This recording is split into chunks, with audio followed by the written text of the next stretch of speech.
नमस्कार दोस्तों, स्वागत है आपका हमारे इस वीडियो में। आज के इस वीडियो में जानेंगे साइकोलॉजी का पेपर नंबर 101 है, जो पेपर रहेगा फर्स्ट ग्रेड भर्ती परीक्षा 2018 का लोक प्रशासन का। और अगर आप साइकोलॉजी के सभी पुराने वीडियो एक जगह देखना चाहते हैं तो इस चैनल पे प्ले लिस्ट बनाई हुई है, जिसमें आज तक हुए सभी पेपर के वीडियो मिल जाएंगे। प्ले लिस्ट का लिंक वीडियो के डिस्क्रिप्शन में है। दोस्तों, पहला क्वेश्चन जो इस प्रकार से है, शिक्षा मनोविज्ञान शिक्षा का विज्ञान है, यह परिभाषा किसकी है? तो ई ए पील की। ऑप्शन नंबर 1 सही रहेगा। दोस्तों, अगर आप 5 पुराने पेपर लगातार देख लेते हैं तो आपको पता लग जाएगा कौन कौन से क्वेश्चन आ रहे हैं, कितने क्वेश्चन रिपीट हो रहे हैं, कौन से चैप्टर में कहां से क्वेश्चन पूछा जा रहा है। तो आपको पुराने पेपर ज्यादा से ज्यादा पढ़ने चाहिए, जो आपको एग्जाम में बहुत ज्यादा मदद करेंगे। अध्यापन कौशल की कुछ आवश्यक बातें नीचे दी गई है। परीक्षा के संचालन में सहायता करना, सीखने वाले समूह को अभिप्रेरित करना, पाठ्य वस्तु को प्रभावी ढंग से प्रस्तुत करना, सर्वे दृश्य सामग्री का समुचित प्रयोग, विद्यालय प्रशासन में रुचि लेना। नीचे दिए गए अध्यापन कौशलों का कौन सा योग सर्वाधिक उचित है? तो 2 नंबर, 3 नंबर और 4 नंबर। ऑप्शन नंबर 3 सही रहेगा। जो छात्र कक्षा में बहुत प्रश्न पूछते हैं, आप उनके साथ कैसा व्यवहार करेंगे? तो सराहना करेंगे। ऑप्शन नंबर 4 सही रहेगा। कक्षा कक्ष में शिक्षण अधिगम की दृष्टि से शिक्षक को बालकों के विकास में किन पक्षों को ध्यान में रखना चाहिए? तो शारीरिक, मानसिक, संवेगात्मक, सामाजिक। नीचे दिए गए कूट में सर्वाधिक उपयुक्त उत्तर का चयन कीजिए। तो दूसरा, तीसरा और चौथा। ऑप्शन नंबर 2 सही रहेगा। सूची 1 का सूची 2 से मिलान कीजिए, दिए गए कूट से सही उत्तर दीजिए। तो सक्रिय अनुकूलन प्रतिमान BF स्किनर, फिर जागरूक प्रशिक्षण प्रतिमान तो WH फीड्स, फिर सामूहिक अन्वेषण प्रतिमान तो जॉन डीवी, संज्ञानात्मक विकास प्रतिमान तो जीन पियाजे।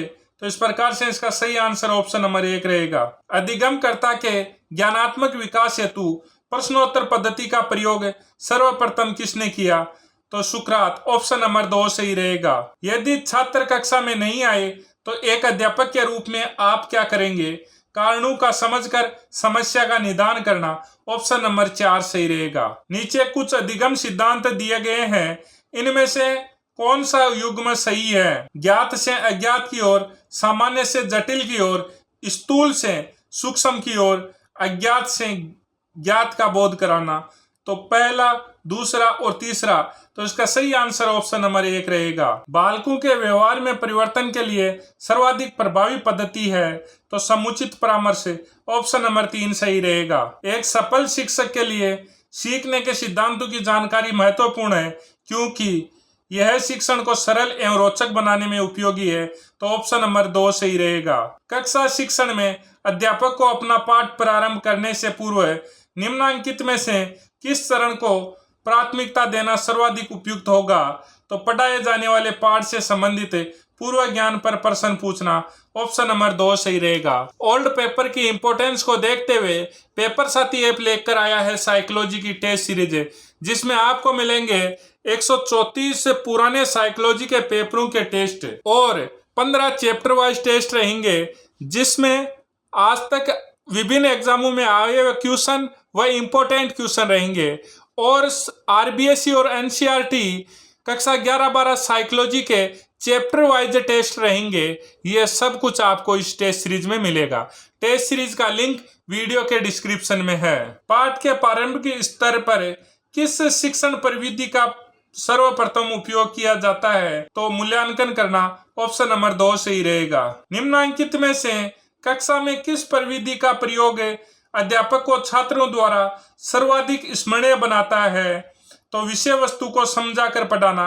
ऑप्शन नंबर 3 सही रहेगा। विद्यार्थियों में सहयोग की भावना का विकास आप कैसे करेंगे? तो सामूहिक कार्य देखकर।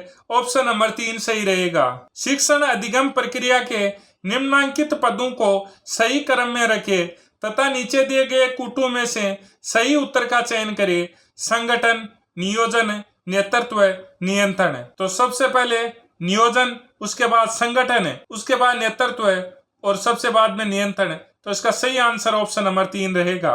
शिक्षण अधिगम प्रक्रिया के दौरान छात्रों में अधिगम विकास हेतु अध्यापक को क्या करना चाहिए? तो शिक्षण को रोचक बनाना ऑप्शन नंबर 2 सही रहेगा। कक्ष शिक्षण में आने वाली कठिनाइयों के समाधान हेतु निम्नलिखित में से कौन सा कदम उठाएंगे? तो समस्या का कारण जानना एवं शिक्षण कार्य में सुधार करना, ऑप्शन नंबर 3 सही रहेगा। निम्नलिखित कथनों में से जो सही है उसे चुने। अनुदेशनात्मक तकनीक शिक्षण कला, ऑप्शन नंबर 1 सही रहेगा। निम्नलिखित पुस्तकों के लेखक कौन है? सूची 1 और सूची 2 से मिलान करें और दिए गए कूट का सही उत्तर दीजिए। Emile Rousseau, outline of psychology तो विलियम मैकडूगल, फिर एम्पिरिसिज्म जॉन लॉक और एजुकेशनल साइकोलॉजी थॉर्नडाइक। तो इस प्रकार से इसका सही आंसर ऑप्शन नंबर 3 रहेगा। निम्नलिखित में से कौन सा घटक शिक्षण कौशल से संबंधित नहीं है? तो निर्देशन एवं परामर्श, ऑप्शन नंबर 4 सही रहेगा। करके सीखना ही अर्थपूर्ण अधिगम है, यह कथन किसके द्वारा दिया गया है? तो जॉन डीवी द्वारा, ऑप्शन नंबर 1 सही रहेगा। निम्नलिखित में से कौन सा घटक संप्रेषण कौशल से संबंधित नहीं है? तो माध्यम, निरंतरता, उद्देश्य, नियोजन। तो इसका सही आंसर ऑप्शन नंबर 4 रहेगा, नियोजन। अधिगमकर्ता के विकास के संदर्भ में निम्नलिखित में से कौन सा युग्म सही नहीं है? सिगमंड फ्राइड, मनोविश्लेषणात्मक सिद्धांत, जीन पियाजे, संज्ञानात्मक विकास सिद्धांत, लॉरेंस कोहलबर्ग, नैतिक विकास सिद्धांत, हिल्डा ताबा, निर्मितवादी सिद्धांत।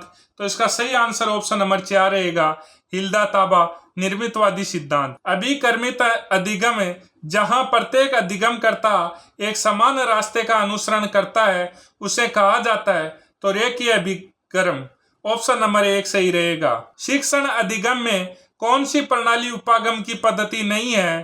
तो प्रणाली अभियांत्रिकी, ऑप्शन नंबर 1 सही रहेगा। सॉफ्टवेयर उपागम तकनीक का एक प्रकार है जो है मूर्त व अमूर्त, ऑप्शन नंबर 3 सही रहेगा। निम्न में से कौन सी विद्युत मस्तिष्क के रूप में सर्वाधिक लोकप्रिय एवं ज्ञान को अद्यतन बनाने वाली सहायक सामग्री है? तो कंप्यूटर, ऑप्शन नंबर 4 सही रहेगा। कंप्यूटर आधारित अनुदेशन व्यक्तिगत अनुदेशन है क्योंकि एक कंप्यूटर अधिगमकर्ता के प्रारंभिक व्यवहार के आधार पर अनुदेशनात्मक सामग्री का निर्णय लेता है, ऑप्शन नंबर 3 सही रहेगा। निम्न सूची में से गलत युग्म का चयन कीजिए। तो ग्लेसर, कंप्यूटर आधारित शिक्षण प्रतिमान, थेलन, समूह अन्वेषण प्रतिमान, डेविड आशुबेल, अग्रिम संगठन प्रतिमान और कॉल रोजर्स, अनिर्देशित प्रतिमान। तो इसका सही आंसर ऑप्शन नंबर 3 रहेगा। दोस्तों, अगर आप पुराने पेपर पढ़ते हैं तो आपको लगभग 20 क्वेश्चन वो मिल जाएंगे